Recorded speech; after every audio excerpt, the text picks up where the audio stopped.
استمداد غیر اللہ، یعنی اللہ کے غیر سے مدد مانگنا، یہ موضوع اللہ کے غیر سے مدد مانگنے کی شرعی حیثیت۔ قرآن کریم کے اندر سورۃ الفاتحہ کی آیت مبارکہ، جس میں ہم ہر نماز کے اندر پڑھتے ہیں ایاک نعبد و ایاک نستعین،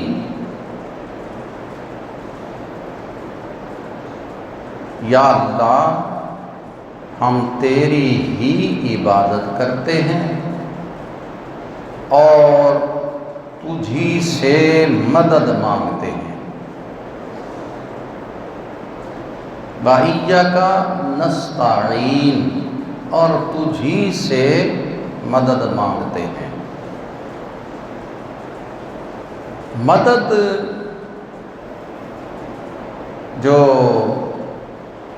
کرنے والا ہے وہ فقط اللہ ہے۔ کون ہے؟ اللہ۔ یہ ہر مسلمان مومن کا عقیدہ ہے، یہ عقیدہ توحید ہے کہ حقیقی مدد جو ہے کرنے والا وہ صرف اور صرف اللہ ہے۔ ہم نماز کے اندر یہ پڑھتے ہیں ایاک نستعین، ایاک نعبد و ایاک نستعین، کہ ہم تیری ہی عبادت کرتے ہیں، یعنی کسی غیر کی تیرے سوا یا اللہ ہم عبادت نہیں کرتے، کیونکہ ہم تجھے ہی عبادت کے لائق سمجھتے ہیں۔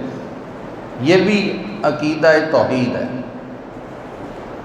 اور ہم تجھی سے مدد مانگتے ہیں، یعنی تیرے سوا ہم کسی دوسرے سے مدد حقیقی نہیں مانگتے، اس قابل ہم کسی دوسرے کو نہیں سمجھتے کہ وہ حقیقتاً مددگار ہے یا حقیقتاً وہ مدد کرنے والا ہو۔ اچھا، یہ جو دوسرا جملہ ہے وَإِيَّاكَ نَسْتَعِينُ، اس کے اندر اب سمجھنا پڑے گا کہ غیر اللہ کی مدد کے بغیر تو دنیا کا نظام ہی نہیں چلتا، بلکہ سورۃ المائدہ کی آیت مبارکہ کے اندر خود اللہ رب العالمین نے ارشاد فرمایا وَتَعَاوَنُوا عَلَى الْبِرِّ وَالتَّقْوَى، تعاون کرو نیکی اور اچھائی کے کام کے اندر، پرہیزگاری کے کام کے اندر، وَلَا تَعَاوَنُوا عَلَى الْإِثْمِ وَالْعُدْوَانِ، اور برائی اور دشمنی کے کام کے اندر ایک دوسرے کی مدد نہ کرو، تعاون نہ کرو۔ اب یہاں پر ہم الحمد شریف کے اندر پڑھتے ہیں کہ یا اللہ ہم تجھی سے ہی مدد مانگتے ہیں۔ مدد کی علماء نے دو قسمیں بیان کی ہیں۔ کتنی قسمیں؟ دو۔ اگر ہم ایک قسم کو سمجھ لیں گے، مان لیں گے، تو آیت کو ہم نے آدھا سمجھا آدھا مانا۔ بات سمجھ میں آ رہی؟ قرآن کو آدھا سمجھا آدھا نہ سمجھا، آدھا مان لیا آدھا نہیں مانا۔ وَإِيَّاكَ نَسْتَعِينُ کے اندر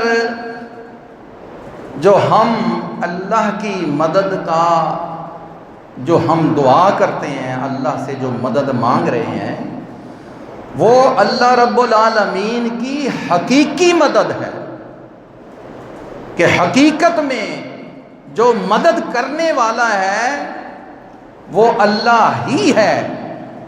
اس کی دو قسمیں جو بیان کی علماء نے وہ یہ ہیں کہ ایک اللہ کی مدد ہے بغیر کسی وسیلے کے، ڈائریکٹ، بات سمجھ میں آ رہی؟ بغیر واسطے کے اللہ کی طرف سے، اس مدد کو بے نصر ہی کہتے ہیں۔ اس مدد کو کیا کہتے ہیں؟ بے نصر ہی۔ اور دوسری مدد ہے وہ بھی اللہ کی طرف سے ہے، اور وہ ہے وسیلے کے ساتھ، ذریعے کے ساتھ، وہ بھی اللہ کی طرف سے ہے۔ یعنی مدد حقیقت میں اللہ ہی کی طرف سے ہے، اور اس کی دو قسمیں ہیں۔ ایک وہ قسم ہے کہ جو اللہ کی طرف سے ڈائریکٹ آتی ہے، اور ایک وہ قسم ہے کہ جو انڈائریکٹ آتی ہے، یعنی کسی وسیلے سے آتی ہے۔ یہ بات سمجھ میں آ رہی؟ جو مدد ہے ڈائریکٹ آتی ہے اللہ کے طرف سے، ڈائریکٹ آتی ہے، بغیر وسیلے کے آتی ہے، اور جو دوسری مدد ہے وہ وسیلے کے ساتھ آتی ہے، ذریعے کے ساتھ آتی ہے۔ اگر ہم ڈائریکٹ والی کو تو مان لیں اور وسیلے والی کو نہ مانیں تو پھر انکار ہو گیا ایک چیز کا، قرآن کا آدھا اقرار ہو گیا، آدھا انکار ہو گیا۔ ایک بات کو ہم نے مان لیا اور ایک کو نہ مانا، تو دین ہمارا، ایمان ہمارا مکمل ہوگا یا نہیں ہوگا؟ آپ بتائیں۔ اگر ایک مانیں اور ایک کو نہ مانیں تو دین ہمارا مکمل ہو جائے گا؟ نہیں ہوگا۔ دین ہمارا تب ہی مکمل ہوگا جب ہم دونوں کو مانیں گے۔ ہم اللہ کی مدد ڈائریکٹ کو بھی مانتے ہیں کہ بھی اللہ چاہے تو بغیر کسی وسیلے کے مدد بھیج سکتا ہے، اور اللہ نے جو وسائل بنائے ہیں ان کے ذریعے سے اگر ہم کوئی مدد حاصل کرتے ہیں تو یہ غیر اللہ سے مدد نہیں ہے بلکہ اللہ سے ہی مدد ہے، لیکن انڈائریکٹ ہے۔ کیا ہے؟ انڈائریکٹ۔ اب یہ میری آواز جو ہے، میری آواز یہ سپیکر کے ذریعے سے باہر دور تک لوگوں تک پہنچ رہی ہے نا؟ یہ ذریعہ ہے۔ آواز جو میری یہ ذاتی نہیں ہے، یہ بھی اللہ کی طرف سے عطا کی ہوئی ہے۔ یہ جسم بھی میرا نہیں ہے، مرضی بھی میری نہیں ہے، سانس بھی میرا نہیں ہے، کچھ بھی میرا نہیں ہے، حقیقت میں تو اللہ کا ہے، لیکن اللہ نے کہا کہ تو آذان دے تو لوگوں تک میں پہنچاؤں گا۔ آواز جو ہے یہ کس کی ہے؟ انسان کی ہے، یہ میری ہے۔ کس کی ہے؟ تو یہ کیا بن گیا؟ سپیکر وسیلہ، ذریعہ، آواز کو دور تک پہنچانے کا۔ یہ کیا بن گیا؟ وسیلہ۔ یہ کیا بن گیا؟ ذریعہ۔ اب اس کے ذریعے سے ہم اتنی دور تک اللہ کا نام پہنچاتے ہیں، تو یہ کون سی مدد ہے؟ یہ بھی اللہ ہی کی مدد ہے، یہ وسیلے کے ساتھ ہے اور یہ ذریعے کے ساتھ ہے۔ آپ کو اللہ رب العالمین نے اس دنیا میں، مجھے، آپ کو، سب کو ماں باپ کے وسیلے سے بھیجا۔ ماں باپ کے وسیلے سے بھیجا۔ اور حضرت عیسیٰ علیہ السلام کو صرف ماں کے وسیلے سے بھیجا، باپ نہیں۔ یہ ڈائریکٹ ہے، ایک وسیلہ اور ایک نہیں۔ اور آدم علیہ السلام کو اور حضرت اماں حوا کو نہ باپ ہے نہ ماں ہے، بغیر ماں اور باپ کے اللہ تعالیٰ نے پیدا فرما دیا۔ یعنی یہ دو قسمیں ہیں، اللہ کی مدد کی اور اللہ کے قانون قدرت کی۔ ایک قانون ہے قدرت مطلقہ، اس کی قدرت مطلق ہے، کوئی قانون نہیں، کوئی پابندی نہیں ہے اس کے لیے، جیسے چاہے جب چاہے جو چاہے پیدا کر دے، کوئی خام مال نہیں ہے، کسی بھی خام مال کے بغیر کچھ بھی وہ پیدا کر دے۔ اور دوسرا قانون قدرت ہے، قانون قدرت کہ اس کے اندر قاعدے بنا دیے ہیں، قدرت کے قاعدے ہیں، کلیے ہیں، اس کے مطابق وہ قدرت جو ہے وہ ظاہر ہوتی ہے۔ یہی بات ہم مسلمانوں نے، مومنوں نے سمجھنی ہے۔ بعض لوگ صرف ایک بات بتاتے ہیں، دوسری نہیں بتاتے، تو جو سیدھے سادے لوگ ہیں وہ پریشان رہتے ہیں۔ اب یہ دنیا کے اندر ایک دوسرے سے تعاون جو اللہ نے خود قرآن کریم میں سورۃ المائدہ میں فرمایا، تعاونوا علی البر والتقوی ولا تعاونوا علی الاسم والعدوان، کہ نیکی اور اچھائی کے کام کے اندر، تقوی کے کام کے اندر ایک دوسرے سے تعاون کرو، ایک دوسرے کی مدد کرو۔ اگر ہم ایک دوسرے کی مدد نہ لیں اور کہیں کہ ہم نے تو صرف اللہ کی ایک ہی مدد کو مانا ہے اور وہ ہے ڈائریکٹ، تو کیا آپ بتائیں کہ یہ جو مسجد ہے ہماری، اس کے اوپر یہ جو بلڈنگ بن گئی اتنی بڑی، یہ کسی مستری نے، مزدور نے، 1 2 5 10 20 100 بندوں نے یہ مل کے ایک دوسرے کی مدد کر کے تو یہ مسجد بنائی ہے۔ اب کیا یہ شرک ہو گیا؟ کیا یہ شرک ہے؟ نہیں، یہ مدد ہے۔ اور یہ کون سی مدد ہے؟ یہ انڈائریکٹ والی مدد ہے، واسطے والی مدد ہے، وسیلے والی مدد ہے، ذریعے والی مدد ہے۔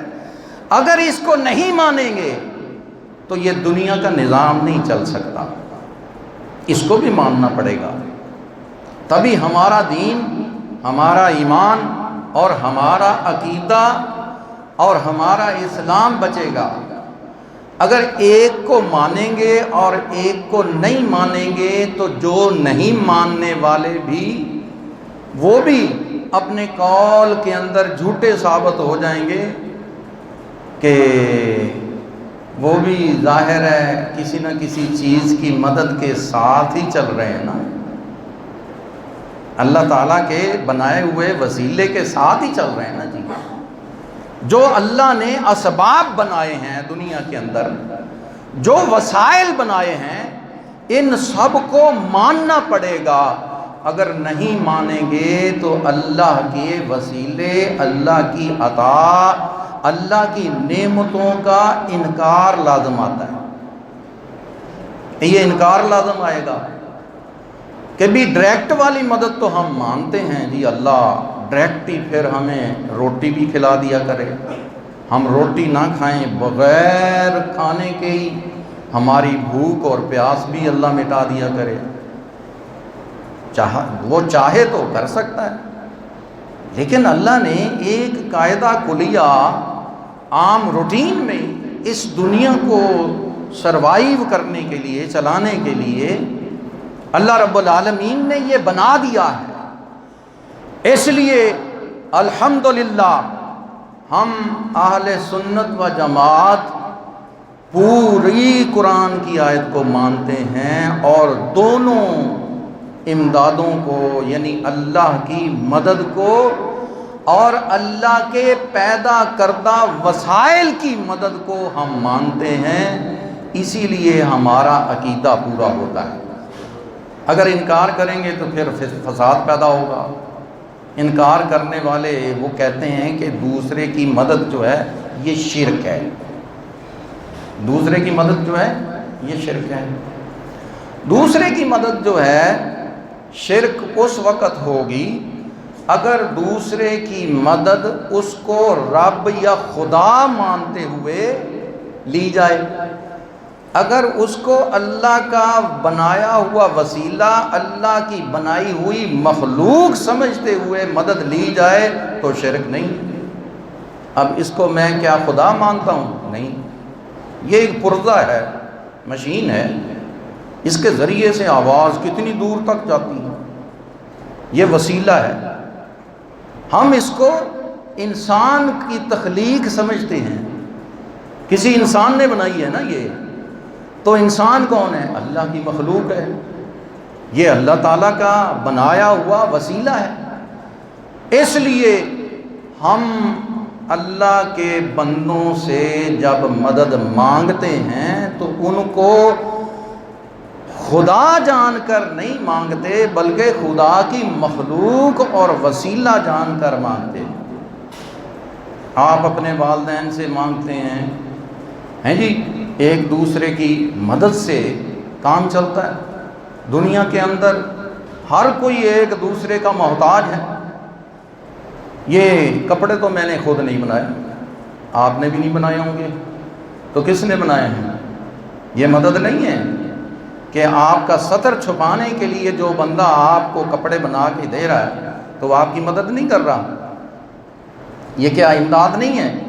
یہ بھی امداد ہے، لیکن وسائل سے یہ امداد ہو رہی ہے، اور اس امداد سے شرک نہیں ہوتا بلکہ ایمان پورا ہوتا ہے، قرآن پورا ہوتا ہے، اللہ کی منشا پوری ہوتی ہے، اللہ کی رضا پوری ہوتی ہے، اس کے اندر شرک نہیں ہوتا۔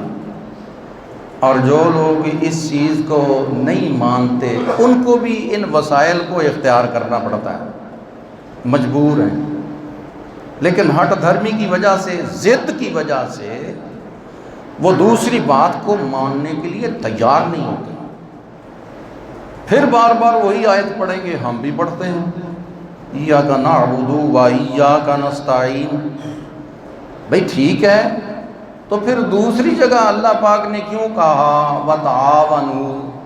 یہ تعاون اردو کے اندر بھی استعمال ہوتا ہے لفظ۔ تعاون کا معنی کیا ہوتا ہے؟ ایک دوسرے کی مدد کرنا۔ تعاون کا کیا معنی ہوتا ہے؟ مدد کرنا۔ تو اللہ تعالیٰ نے پھر کیوں فرمایا کہ تم ایک دوسرے کی مدد کرو؟ پھر اللہ خود ہی کرے۔ بھئی ڈائریکٹ ہی مدد ہمیں چاہیے نا۔ تو اللہ تعالیٰ نے یہ بیان فرمایا کہ دیکھو جو حقیقی مدد ہے اس آیت کے اندر وہ صرف اور صرف اللہ ہی کرتا ہے، اور جو مجازی طور پر اور جو وسائل کے لحاظ سے جو تمہیں بہت ضرورت ہے دنیا کے اندر، وہ وسائل کے ذریعے سے میری مدد آتی ہے، یعنی اللہ رب العالمین وسائل کے ذریعے سے۔ اور یہ جتنے بھی ذرائع ہیں یہ بھی حقیقت میں مؤثر تو تب ہی ہوتے ہیں نا کہ اللہ تعالیٰ ہی ان کے اندر اثر پیدا کرتا ہے۔ الحمدللہ ہم اہل سنت و جماعت کا یہ عقیدہ ہے کہ اللہ کے علاوہ دوسری تمام چیزوں سے اور تمام انسانوں سے مدد لینا جائز ہے، مدد لینا جائز ہے۔ اور یہ جائز جو میں بتا رہا ہوں یہ اپنے پاس سے نہیں، یہ قرآن سے بتا رہا ہوں آپ کو۔ یہ جائز جو ہے یہ قرآن سے ہے، اللہ کے کلام سے ہے، اللہ کے احکام سے ہے، یہ ایسے ہی جائز نہیں ہے۔ اور یہ وسیلہ اور ذرائع کا انکار جو ہے حقیقت میں اللہ کی نعمتوں کا انکار ہے۔ اللہ پاک ہمیں پیارے محبوب علیہ الصلوۃ والسلام کی شریعت کو سمجھنے کی توفیق عطا فرمائے، اور قرآن کریم کی جو باریکیاں ہیں اور قرآن پاک کی جتنی بھی آیات ہیں، اللہ پاک ہم سب کو پوری آیات کو ماننے کا حکم دے، اپنا توفیق عطا فرمائے۔ جو اللہ تعالیٰ کا حکم ہے کہ پوری آیات کو مانو، پورے قرآن کو مانو، پورے ایمان کو مانو، پورے اسلام کو مانو، تو اللہ رب العالمین اپنے حبیب کریم علیہ الصلوۃ والسلام کے صدقے ہمیں پورے ایمان پر عمل کرنے کی توفیق عطا فرمائے۔ وما علیہ الا البلاغ سنت